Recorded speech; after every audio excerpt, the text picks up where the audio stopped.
We have an NHL trade to discuss today, plus we have a signing in Toronto and Boston. We'll get into the latest news coming up next. So welcome back to another video here at Top Shelf Hockey. As I mentioned, we have a few news items to get to here this afternoon.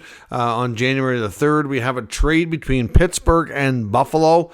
Nothing too significant. They're both players that may or may not see NHL action.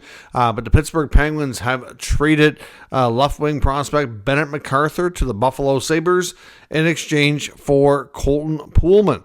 Now, Colton Poolman's a little bit older. He's 29 years old. He's going to report to the Penguins American Hockey League affiliate in Wilkes-Barre-Scranton. He's got 5 years pro, all of which has mostly been played in the American Hockey League. Of course, he is the brother of Tucker Poolman, who unfortunately has been on LTIR and likely has his career ended due to multiple head injuries. Bennett MacArthur, on the other hand, is 23. He's a Maritimer like myself from Prince Edward Island. Left winger is this is his fourth season turning pro. He's mostly played in the East Coast League with a little bit of action in the American Hockey League. So at this point, like I said, it's difficult to say that either would develop into a regular NHL player. They could see NHL time at some point. Kind of hard to say, but just a minor trade amongst minor leaguers there. Now, as I mentioned, we also have a couple of signings today, one in Toronto and one in Boston. We have the Toronto Maple Leafs extending defenseman Philippe Myers on a 2-year contract extension valued at $850K per season. So far this year, he's appeared in 11 games for the Maple Leafs.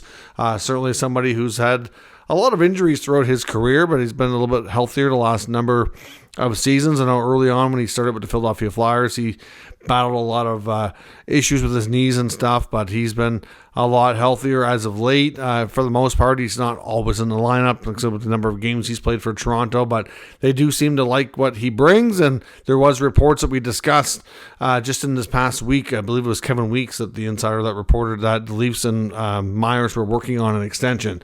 So 2 years, $850.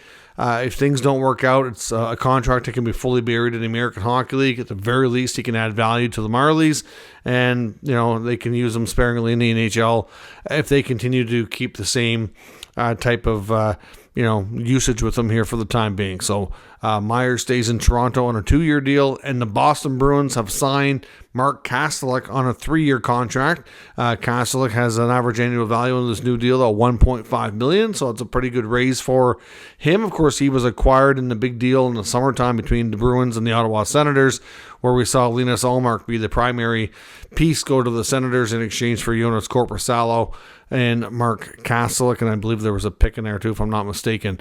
So obviously Kastelic's played very well in Boston. He was a player in Ottawa that the Sens really liked him. He kind of rose up through the ranks, fairly quick.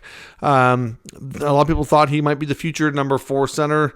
He's got great, he's a big guy, great size, skates well for his size. Always was one of the top players in training camp when it comes to the fitness testing and all that. So very, very top-notch shape that way. But the thing that held him back in Ottawa was that consistent level of hard-nosed play, the big hits, the forechecking. There was just too many times where you'd see him go into forecheck and then he would turn away before finishing his hit. There's little things that, you need out of that kind of player, and just not playing to his size and strengths. And so far, since he's been traded to Boston, I think the trade kind of woke him up that he needed to be more consistent. And I always, as soon as I seen the deal, I was like, yeah, you know what, I can see him being a good Bruin. The way they like to play, I think he'll fit in well, and he has. He's had a chance to play up and down the lineup. He's contributed a little bit offensively.